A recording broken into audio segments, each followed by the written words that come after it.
করি, শহীদের রক্ত পিতা যেতে পারে না। এই শহীদের রক্তের মাধ্যমে ফিলিস্তিনের স্বাধীনতাকামী মুসলমানদের বিজয় নিশ্চিত হবে ইনশাআল্লাহ। মুসলিম উম্মার আজকের বাংলাদেশের এখান থেকে জানিয়ে দিতে চাই, ফিলিস্তিন তোমরা ভয় পেও না, তোমাদের পক্ষে কোটি কোটি মুসলমান আজ রাস্তায় নেমেছে। ইনশাআল্লাহ ফিলিস্তিনের বিজয় নিশ্চিত হবে, মুসলিম উম্মাহ ঐক্যবদ্ধ হবে ইনশাআল্লাহ। সম্মানিত উপস্থিতি, আমার সংক্ষিপ্ত কথা এখানে শেষ করছি। ওমা তৌফিক ইল্লা বিল্লাহি।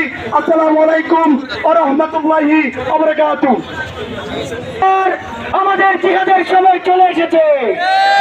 এখনই সময় আমরা মুসলিম আমাদের পরিচয়টা দেখিয়ে দেওয়ার। চাকরি নয়, যতদিন না পর্যন্ত এই ইসরায়েলের কোনো ইয়া করা হচ্ছে, ইসরায়েলকে কোনোভাবে দমন করা হচ্ছে, ততদিন না পর্যন্ত আমরা এই রাস্তায় থাকবো। আমরা মুসলিম উম্মাহ প্রতিদিন সবসময় এই ইসলাম বিশ্বের পাশে আছি, থাকবো ইনশাআল্লাহ। নারায়ে তাকবীর, আল্লাহু আকবার।